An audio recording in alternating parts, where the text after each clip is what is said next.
Got a Toyota Corolla with a 1.8 liter. I'm going to show you guys how to replace your crankshaft sensor. So if your car is having a hard time starting up, or if it's stalling or not starting at all, and if you have this code right here, most likely you're going to have to replace your crank sensor. So pop the hood open.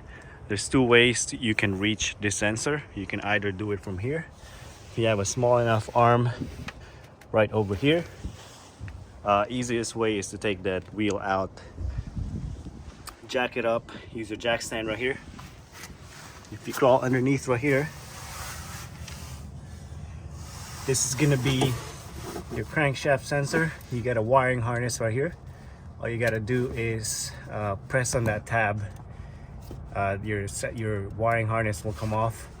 Then you have a 10mm bolt right here. All you gotta do is use a 10mm bolt with a ratchet, take that out, and then your sensor will be free to remove.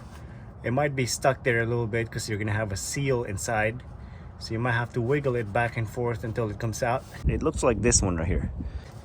Slide the new one in, put the bolt back on, and then hook the connector back up. Make sure it clicks in there, and that is how you replace that crank sensor. Just wanted to make a very straight to the point video.